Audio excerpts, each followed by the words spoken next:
everybody, welcome back to my channel. I first want to start out saying I'm really sorry how dark it is. I'm filming at night. The last week has been absolutely crazy. I've either been working some more, or being the only parent in my house. Chad's been out of town for the last week, so it's just been so crazy. So I'm filming while I can, and it just happens to be nighttime. So it's going to be a little dark over here because normally I have a lot of sunlight coming in that direction. But I think y'all don't really care. All right, today I'm going to continue my top 5 series.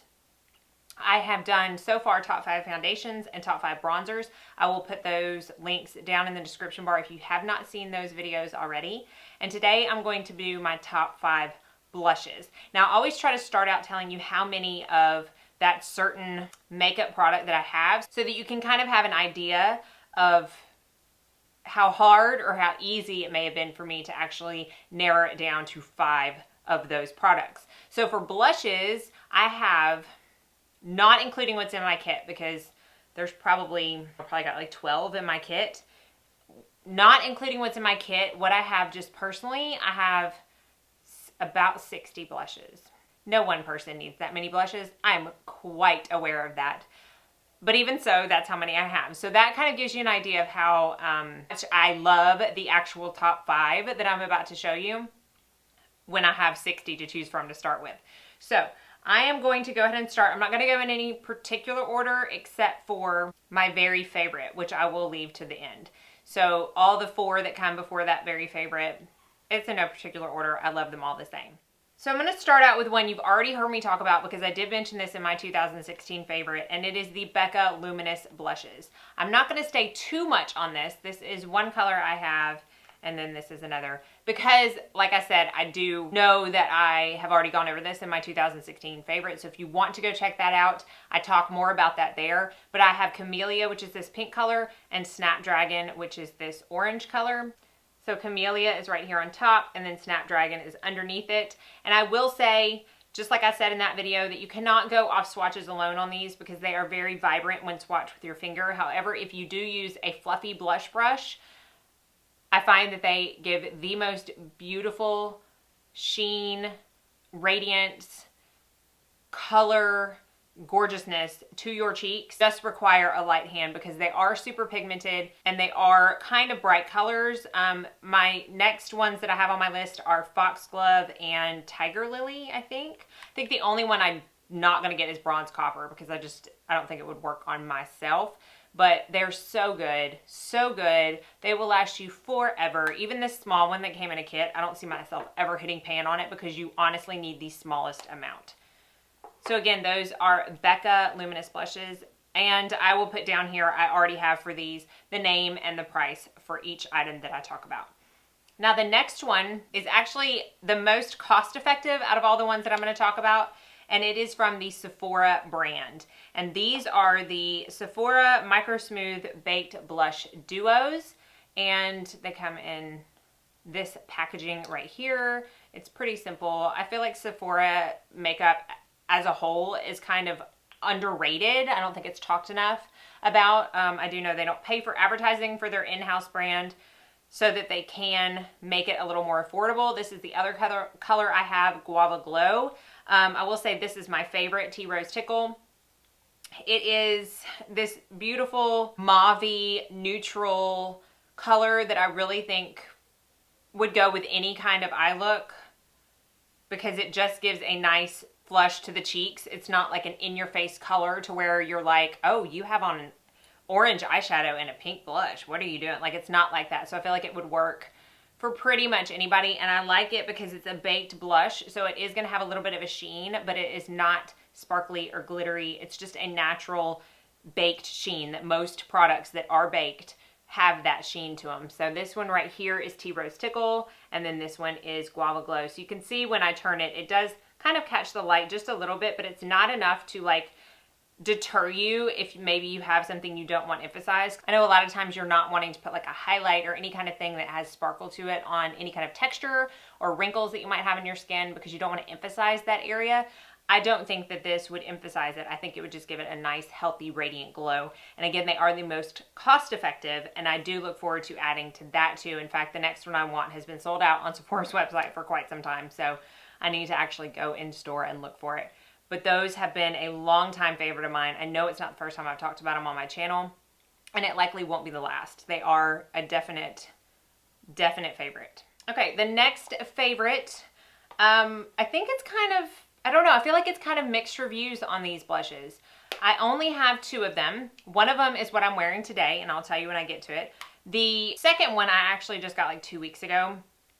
But again, it's a line that I'm really trying to like collect all of the blushes in because I do like them that much. And they are the Charlotte Tilbury Swish and Pop blushers. And they come in the signature Charlotte Tilbury packaging. I've got 2 colors right here. I have Climax, which is kind of a nudie brown. And the whole purpose between these is apparently you're supposed to swish your brush across the outside circle and then pop it in the center, and you put the swish part back towards your hairline and the popped part on your apples of your cheek. I don't follow that rule. I just swish my brush in all of it, and I feel like it really does well to not mix the colors in the pan. I know a lot of times when you have stuff like that and you swish your brush in all of it to try to mix them together, they start muddying up inside the pan, and I don't find that happens with this, so I can really appreciate that because I do just go in with a brush and swish it all around.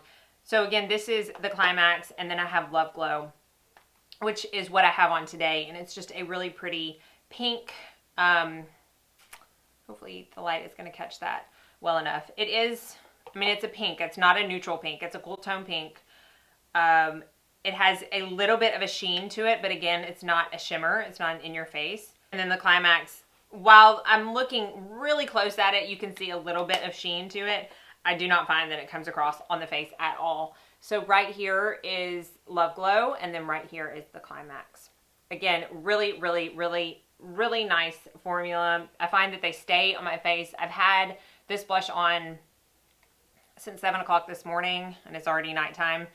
I have not touched up anything, so that just shows the longevity. I feel like they're very long wearing, they're very easy to use, and they just are very flattering on the face. Okay, the next one, I only pulled out 1 of the colors, and that's the one I'm going to talk about. I have like 8 of these blushes, and they're all really good. This is just my favorite color and the one that I really want to focus on today. So this is the Nars blush. This is my 4th favorite, and this is in the color Madly.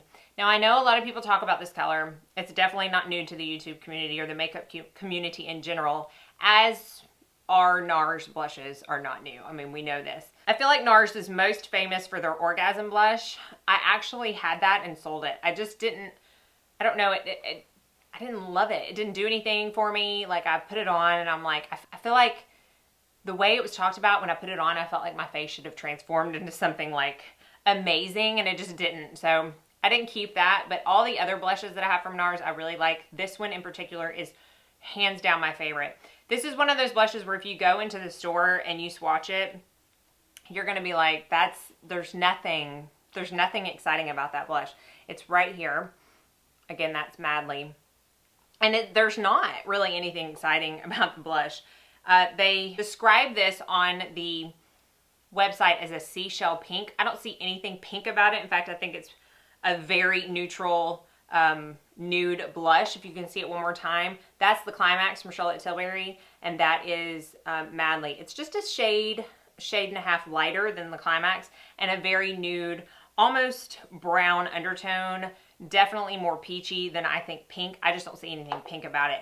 But the pure loveliness of this is that when you apply it to your face, I don't know what it does. It's one of those blushes that you don't get any justice out of it until you actually take a brush to it and apply it to your cheeks. That's when you see the wonderfulness come out.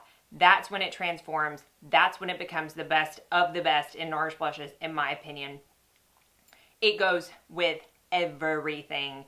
And I almost feel like it takes on the undertone of whatever your lips and eyes are. It's so nice. This is the one I travel with, and this is the only one I travel with, because I know whatever look I do, if I do purples or oranges or, well, I mean, I only do nudes on my lips, let's be honest, but no matter what, this is going to look good and kind of transform to the way you want it to look on your cheeks. So if I can recommend anything from Nars, it is this blush in Madly. It is a matte finish, does not have any shimmer or sheen. and it's perfection. All right, we have come down to my number one blush, and this is probably no surprise to you. The whole line in general is one of my very favorite lines. I have yet to find anything that I don't like from the line, and it is Hourglass, and it is their Ambient Lighting Blushes. They come in small gold packaging like this, very fancy, very fingerprint prone. So, you know, this stays fancy for about 2 seconds after you take it out of its original packaging, and then it just looks like your fingerprints. But this one is Mood Exposure. This is probably, if you told me I could only have one blush in my entire collection, it would be really hard to choose between this and Madly, just because Madly is so versatile.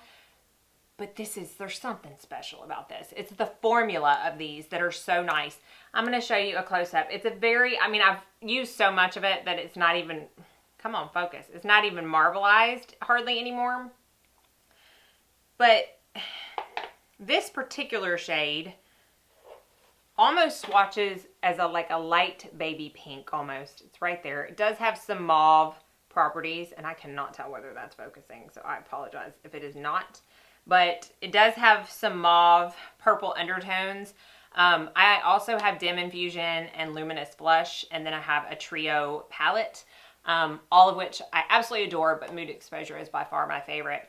Again, a very neutral blush. I feel like it kind of goes along with the ones that I pick as being versatile. You can wear it with pretty much anything, and I find that it looks good on a multitude of skin tones. It's not going to show up on deep skin or even medium tan skin. It's just not going to look good. It's a little too light for that, but they do have blushes within this line that will look great on deeper skin tones. So just, it's the formula in general. You know how I feel about the ambient lighting powders. They do something to your face. They take years off your age. I'm not being dramatic when I say that. I really believe that. I see it firsthand when I'm doing it on my clients.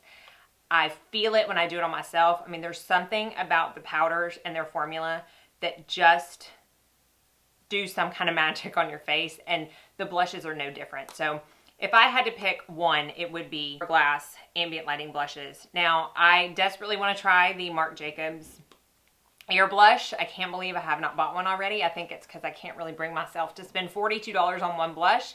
Even this is only like $38. However, I'm sure you get much more product in the Marc Jacobs. But that sums up my top 5 blushes. I just honestly cannot rave enough about these, and it really wasn't that hard. It really wasn't. Looking at the vast array of 60 blushes I have in my collection, it did not take me 1 minute to pick my top 5. These are the ones I reach for the most. These are the ones that I will forever have, and if I hit pan, will forever repurchase. So I hope you enjoyed seeing my picks. I would love to know what your top favorite blush is ever. Like, if they said you can pick one, I want to know what it is, because, you know, I need another blush.